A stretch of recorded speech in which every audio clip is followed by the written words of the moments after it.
इंद्र का कपट से नल को दूत बनने के लिए तैयार करना और अदृश्य होने की शक्ति देना। जब नल ने दूत बनने के लिए अस्वीकार कर दिया, उस समय नल के कथनों को सुनकर अपने अनुगामी यम आदि तीनों दिक्पालों का मुख देखते हुए कि देखिए, ये नल मनुष्य होकर भी तथा पहले हम लोगों की याचना स्वीकार करके भी अब उसे पूरी नहीं कर रहा है, अतः आप लोगों की इस विषय में क्या इच्छा है, अथवा ये नल इतनी चातुरता से बोल रहा है। इस अभिप्राय से अपने साथियों का मुख देखते हुए तथा कुछ मुस्कुराते हुए इंद्र बोले, हे राजन, चंद्रवंशोत्पन्न, आपने ये नहीं कहा, अर्थात अवश्य कहा। स्वयं हम लोगों की कामना अर्थात याचना को स्वीकार करने वाली आपकी जिह्वा आपको हम लोगों में प्रतिकूल होने अर्थात पहले स्वीकार कर फिर बदल जाने से क्या लज्जित नहीं होती, अर्थात उसे अवश्य ही लज्जित होना चाहिए। तात्पर्य है कि चंद्रवंशोत्पन्न व्यक्ति किसी की याचना को अस्वीकार नहीं करता और उसे स्वीकार कर यथावत पालन भी करता है। आपने तो मानो कि आप चंद्रवंशोत्पन्न है ही नहीं ऐसी बात कही, अथवा रोहिणी रमण अर्थात वैल के वंश में उत्पन्न आपने ये नहीं कहा। आप पहले स्वीकार कर अब जो अस्वीकार कर रहे हैं, ये पशु के समान कार्य है। पशु भी पहले खाए हुए घास आदि को फिर जुगाली करने के लिए पेट से बाहर वमन करता निकालता हुआ लज्जित नहीं होता, वैसे ही आप कर रहे हैं। अथवा रोहिणी रमण अर्थात मध्य पीने वाले बलराम के वंश में उत्पन्न आपने क्या ये नहीं कहा। ठीक है, जो मध्य पीने वाले के वंश में उत्पन्न व्यक्ति है, पहले वह किसी की बात को स्वीकार कर बाद में अस्वीकार करने में लज्जित नहीं होता, अतः शुद्ध चंद्रवंशोत्पन्न आपको ऐसा करना उचित नहीं है। इंद्र आगे बोली, हे धीर नल, तुम इस प्राण समूह को विनाशशील स्वप्न के समान निष्फल क्यों नहीं देखते हो, जिसे धर्म और यश दोनों को छोड़ने के लिए तुम्हारी बुद्धि चलायमान हो रही है। अहो, आश्चर्य है। तात्पर्य है कि संसार को विनश्वर एवं स्वप्न के समान असत्य जानने वाले आपको धर्म तथा यश दोनों को तिलांजलि देने का विचार करना कदापि शोभा नहीं देता है, अतः आपको हमारा दूत कर्म अवश्य करना चाहिए। आपके संसार में मुकुट रूप वंश में कौन पैदा हुआ जिसने याचक की अभिलाषा पूरी नहीं की, अर्थात सभी ने याचकों की अभिलाषा पूरी की है। सर्वप्रथम चंद्र ही कलंकी हुआ, कष्ट है, अब आप भी वह कलंक युक्त ना होइए। तात्पर्य है कि आपके इस कार्य से कुल में कलंक ना लगे, ऐसा काम कीजिए, अथवा आपके कुल में आदि पुरुष अर्थात केवल चंद्रमा ही कलंकी हुआ, दूसरा नहीं, अतः आप हम लोगों की याचना को अस्वीकार कर कलंकी मत बनिए। अथवा जब आपके कुल का आदि पुरुष ही कलंकी है, तब आपको भी हमारी याचना को पहले स्वीकार करने के बाद फिर अस्वीकार करने से कलंकी बनना आश्चर्य नहीं है। इंद्र बोले, याचक को देखकर जो दुदृष्टि अर्थात बुरी निगाह से देखना, जो मौन और जो संतोष भाव है, वही तुम्हारे जैसे धर्मात्मा एवं धैर्यशाली पुण्यश्लोक व्यक्ति के लिए संपूर्ण कलंक है। वस्तुतः चंद्रमा तुम्हारे वंश के आदि प्रवर्तक में भी कोई कलंक नहीं है, किंतु वह केवल शशक का चिन्ह है। तात्पर्य है कि तुम्हारा वंश प्रवर्तक चंद्रमा कलंकी नहीं, किंतु याचकों को देखकर जो तुम प्रसन्न दृष्टि से नहीं देखते, याचना पूरा करने के लिए स्वीकार करते भी फिर से पूरा नहीं करते और जो संतुष्ट नहीं होते, वे सब तुम्हारे जैसे व्यक्ति के लिए कलंक है, अतः तुम्हें हम लोगों के प्रति वैसा व्यवहार नहीं करना चाहिए। वर्णमाला को पढ़ते हुए तुमने ना अक्षर को नहीं पढ़ा क्या, अथवा पढ़कर भी भूल गए। इस प्रकार नकार ने याचक लोगों के संदेह रूपी झूला की क्रीड़ा करा दिया। झूले में दोनों ओर दो रस्सियां रहती हैं, यहाँ पर आपने ना अक्षर को नहीं पढ़ा या पढ़कर उसे भूल गए। ये दो संदेह ही दो रस्सियां हैं। उस प्रकार के झूले पर नकार मानो क्रीड़ा कर रहा है। आपने अब तक किसी को याचना करने पर नहीं नहीं कहा, अतः अब भी हम लोगों को नहीं मत कीजिए। अब अग्नि उस नल से बोले, हे नल, चंद्रमा के समान अत्यंत निर्मल मिले हुए यश को कहाँ छोड़ रहे हो? इस लोक में दूसरा कोई भी व्यक्ति कल्प वृक्ष के स्वामी इस इंद्र को याचक रूप में नहीं पाया है। यदि तुम इंद्र की याचना पूरी नहीं करोगे तो ये किसी दूसरे से याचना कर दमयंती के यहाँ दूत कर्म के लिए भेजेंगे। इस अवस्था में कल्प वृक्ष के स्वामी अर्थात कल्पना मात्र से दूसरे की इच्छा पूर्ण करने वाले का स्वामी तथा 100 यज्ञों को करने वाले अतः सतपात्र इंद्र भी नल से याचना किए थे। ऐसा निर्मल यश इस समय जो तुम्हें प्राप्त हो रहा है वह दूसरे को प्राप्त हो जाएगा। अतः ऐसे मिलते हुए उत्तम यश का त्याग करना तुम्हें उचित नहीं है। और कदाचित ये इंद्र कल्प वृक्ष से ही दमयंती को चाहेंगे तो वे अपनी दानशीलता वश तथा अपने स्वामी होने के कारण इनके लिए दमयंती को अवश्य दे देगा। इस अवस्था में तुम्हें दमयंती ना मिल सकेगी। इस प्रकार तुम उक्त यशो लाभ तथा दमयंती लाभ दोनों से हाथ धो बैठोगे। इस कारण भी तुम्हें इनकी याचना पूरी करनी चाहिए। और भी यदि तुम इनकी याचना पूरी नहीं करोगे तब शतमन्यु अर्थात सैकड़ों क्रोध वाले होने से ये तुम्हें श्राप भी दे देंगे। इस कारण भी इनकी याचना तुम्हें पूरी करनी चाहिए। यह अग्नि भी इंद्र के साथ कपटपूर्ण व्यवहार कर नल से कहती हैं कि इंद्र कल्प वृक्ष के पति हैं अर्थात कल्प वृक्ष से भी अपना काम पूरा करा सकते हैं तथा सैकड़ों क्रोध करने वाले हैं अतः महाक्रोधी होने से अपात्र हैं। अतः जिसकी याचना दूसरे भी पूरी कर सके तथा महाक्रोधी होने से जो अपात्र है उसको दान न देकर जिसको कोई देने वाला नहीं तथा जो सत्पात्र है उसको अर्थात मुझे दान देना चाहिए। अर्थात आप मेरा दूत कर्म करें।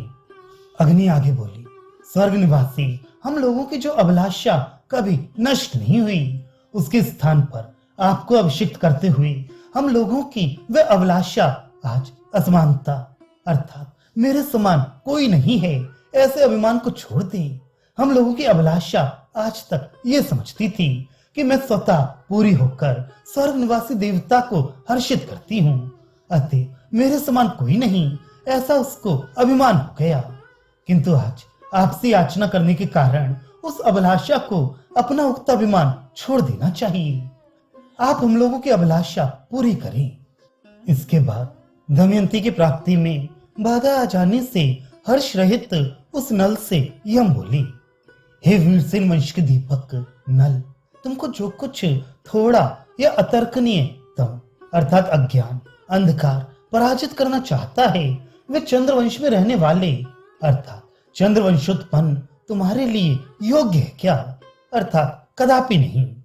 तात्पर्य है कि चंद्रवंशी राजा लोग प्राण देकर भी याचकों की आशा पूरी करते थे, अतः तुम्हें भी हम लोगों को निराश नहीं करना चाहिए। तथा दीपक के पास एवं चंद्रमा में रहने वाले के पास अंधकार होना उचित नहीं है, अतः तुम्हें भी अज्ञान में ना पड़कर हम लोगों की याचना पूरी करनी चाहिए। जो कठिनों में रोहण अर्थात रोहण नामक पर्वत सुमेरु अथवा रत्नों के उत्पत्ति स्थान वैदूर्य पर्वत है, वे कुछ अत्यंत कठोर या अत्यंत निष्ठुर या अत्यंत कृपण है तथा जो कामधेनु है वह पशु ज्ञान शून्य पक्षांतर में मूर्खी है। इन दोनों के यहाँ भी कोई याचक निराश नहीं हुआ। तो हे वत्स, तुम ये क्या करना चाहते हो? तात्पर्य है कि अत्यंत निष्ठुर तथा कृपण विदुर या मेरु पर्वत और पशु एवं मूर्ख कामधेनु भी यदि अर्थियों को निराश नहीं करते तो अत्यंत कोमल स्वभाव वाले तथा विद्वान तुमको ऐसा करने की याचिका पूरी न करने की इच्छा करना उचित नहीं है।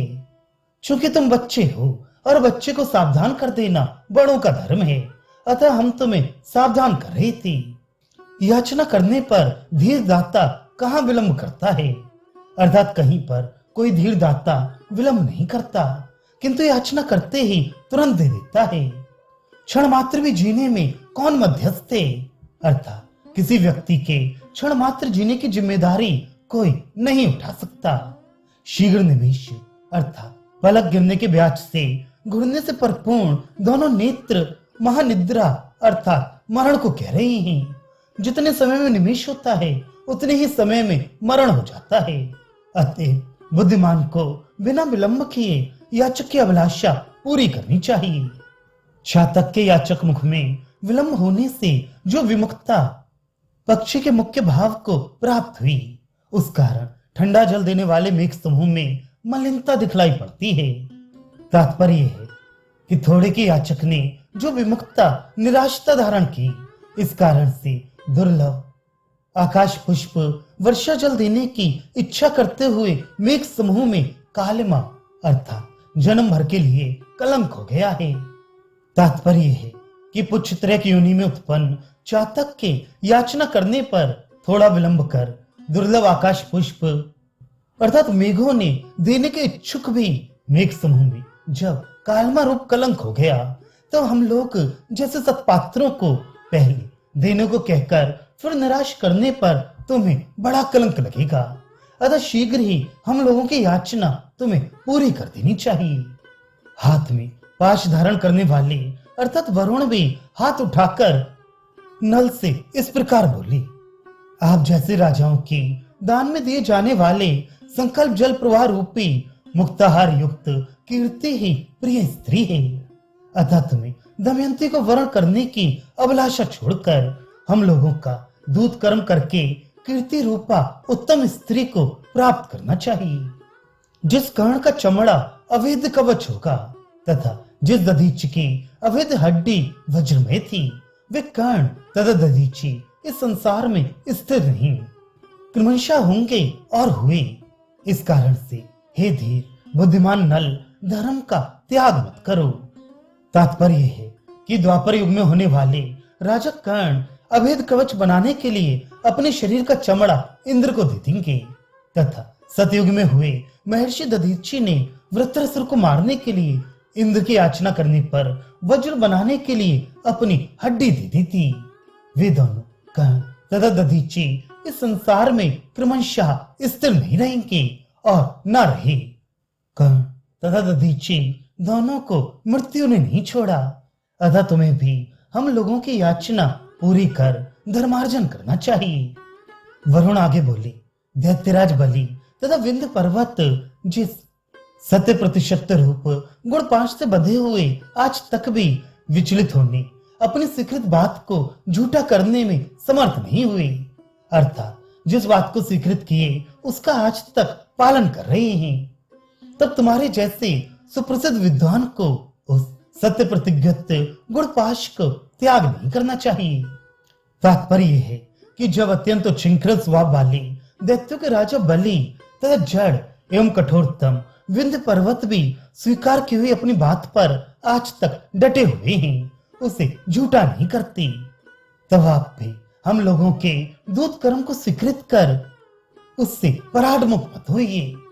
पहले राजा बलि वामन भगवान को 3 पैर भूमि दान कर उनसे वचनबद्ध होकर आज तक पाताल लोक में रहते हैं तथा सुमेरु को जीतने की इच्छा से बढ़ते हुए विंध्य पर्वत को देखकर सूर्य मार्ग रुकने की आशंका से युक्त देवों की प्रार्थना से दक्षिण दिशा को जाते हुए अपने गुरु अगस्त मुनि को साष्टांग दंडवत करने वाला विंध्य पर्वत उनके कहने से आज तक वैसे ही पड़ा हुआ है। वैसे ही आपको भी अपनी प्रतिज्ञा पूरी करनी चाहिए। चंद्रमा आदि की शोभा को जीतने वाली चंद्रमुखी अर्थात चंद्रमा के समान शोभा युक्त मुख वाली स्त्री की शोभा को जीतने वाली, जो परम प्रिया कीर्ति रूपणी स्त्री दिशाओं के अंत अर्थात बहुत दूर तक जाकर भी पति को नहीं छोड़ती, उस कीर्ति रूपणी स्त्री को विनाशी सहवास वाली मृग नयनी के लिए कौन पुरुष पीड़ित करेगा, अर्थात कोई नहीं। तात्पर्य है कि कीर्ति रूपणी स्त्री श्वेत होने से चंद्र तारा आदि को चंद्रमुखी स्त्री को भी जीतने वाली है तथा दूरतम स्थान में जाकर भी पति का सहवास नहीं छोड़ती, अतः परम साध्वी है। इसके विपरीत चंद्रमुखी मृगनयनी स्त्री थोड़ी दूर जाने पर साथ छोड़ देती है।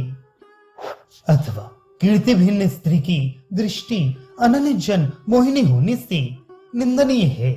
अतः यह स्त्री वैसी साध्वी नहीं है। इस कारण परम साध्वी स्त्री को सामान्य एवं अनित्य संग वाली सपत्नी के लिए कोई नहीं छोड़ता। साथ ही त्रिकालदर्शी हम भविष्य में कली के प्रभाव से दमयंती का साथ छूटने की ओर भी संकेत करके कह रहे हैं कि वियुक्त होने वाली दमयंती के लिए स्थायी रूप से मिलने वाली कीर्ति का त्याग मत करो। दूसरे लोग भी जिन हम लोगों से अभीष्ट वर की याचना करते हैं अथवा दूसरे लोग जिनसे केवल याचना करते हैं वे हम लोग तुमसे याचना करते हैं, यह आश्चर्य है। फिर वे तुम हे दानशूर केवल हम लोगों के मनोरथ को ही पूर्ण मत करो, किंतु सब लोगों को वर देने वाले इंद्रादि दिक्पाल भी नल के यहाँ याचक बने, ऐसे यश से दिशाओं को भी पूर्ण कर दो। तात्पर्य है कि हम लोगों की याचना पूर्ण करने से तुम्हारा यश सब दिशाओं में फैल जाएगा, अतः तुम्हें ऐसा अवसर नहीं चूकना चाहिए। हम लोगों के तुम्हारे यहाँ याचक होने पर मलिन हो गई है दानजन्य विशाल कीर्ति शोभा जिसकी, ऐसा कल्प वृक्ष आज आकाश को केवल पुष्पों से ही श्वेत करे। तात्पर्य है कि पहले सब लोगों की याचना पूरी करने से कल्प वृक्ष के यश तथा पुष्प दोनों से ही आकाश मंडल श्वेत होता था, किंतु अब दिक्पाल हम लोगों के तुम्हारे याचक हो जाने पर कल्प वृक्ष की दानजन्य कीर्ति आज से नहीं रह जाएगी, अतः वे केवल अपने पुष्पों से ही आकाश मंडल को श्वेत करेगा। तात्पर्य है कि हमारी याचना पूरी करके आज से तुम कल्प वृक्ष से भी बड़ा दानी बन जाओगे। हे नल, दुष्यंत पुत्र भरत, सहस्त्रार्जुन अर्थात अर्जुन और वैन ने राजा पृथु के समान स्मरण करने पर यात्रा करते हुए व्यक्ति के अभीष्ट को देने वाले तुम यदि अपने जाने की निष्फलता का संदेह करते हो तब तो वह संपूर्ण मंगल निश्चित ही निष्फल हो जाएगा। तात्पर्य है कि यात्रा करते समय भरत आदि के समान तुम्हारे नाम का स्मरण मात्र करने से यात्रा करने वाले व्यक्ति का मनोरथ पूर्ण हो जाता है। अतः साक्षात मंगल स्वरूप तुम्हारी यात्रा यदि निष्फल हो जाएगी तब तो अन्य लोगों के लिए उक्त मंगल कारक वचन भी निष्फल हो जाएगा। अतः तुम्हें हम लोगों के दूत कर्म करने में निष्फल होने की शंका कदापि नहीं करनी चाहिए। हम लोगों के मनोरथ के प्रति मधुर स्वर से आह्लादित करने वाली अथवा स्वर्ग के समान आह्लादित कर देने वाली जो धर्मार्थ तुम्हारी प्रतिश्रुति हुई उसी श्रुति अर्थात वेद का प्रतिभट अर्थात प्रतिद्वंदी अर्थात वेद तुल्य मानकर सार्थक करो। तुम्हारी कही हुई वेदांत का प्रतिपादन करने वाली श्रुति श्रवण मनन आचरण आदि द्वारा तीनों लोकों सत्व आदि तीनों गुणों से उत्पन्न अत्यंत गहन संसार को निवृत्ति के द्वारा पवित्र करती हुई निर्मलता के विस्तार से द्रव्यों के मेचक पीला लाल तथा तहरा इनके संबंध यह नाम को नष्ट करो। तात्पर्य है कि हम लोगों के मनोरथ के प्रति कहे हुए मधुर स्वर से आह्लादित करने वाले धर्मार्थ अपने प्रत्युत्तर को वेद तुल्य सार्थक कीजिए तथा इससे संसार को पवित्र करने वाली फैलती हुई एकमात्र निर्मल कीर्ति से समस्त वस्तुओं के कर्त पीला लाल और हरा इन रंगों को नष्ट कीजिए अर्थात अपनी कीर्ति से संसार की सभी वस्तुओं को श्वेत वर्ण की बनाइए। जो आपके प्रति श्रुति है उसे श्रुति अर्थात वेद वाक्य के प्रतिवट करना उचित ही है। वेद वाक्य भी यज्ञ के उद्देश्य से कहे जाते हैं। उस यज्ञ के द्वारा वे देवों को आह्लादित करने वाले होते हैं अथवा उद्धात आदि स्वरों से देवताओं तथा श्रोताओं को आह्लादित करने वाले होते हैं।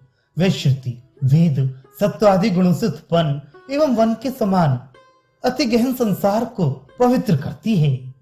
तुमने पहले हम लोगों से याचना पूरी करने का जो वचन कहा है उसे वेद वाक्य के समान सत्य कर अपनी शुभ्र कीर्ति को संसार में फैलाओ।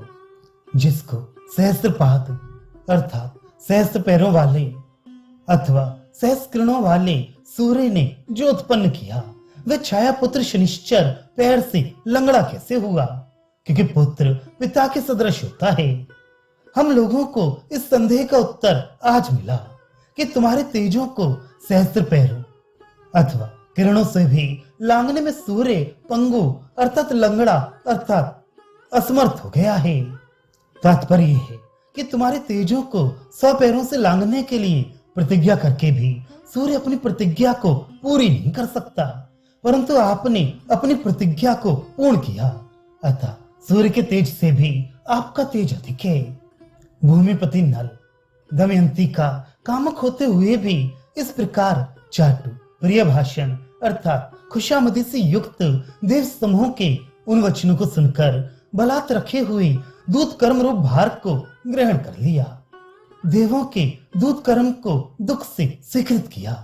इस नल के स्वीकार करने पर देवराज इंद्र ने अत्यंत आनंद पूर्वक कहा कि अंतर्धान होने की सिद्धि जहां तहां तुम्हारी इच्छा के अनुसार हुए, अर्थात तुम जहां अंतर्धान होना चाहो वहां अंतर्धान हो जाओ और जहां प्रत्यक्ष होना चाहो वहां प्रत्यक्ष हो जाओ।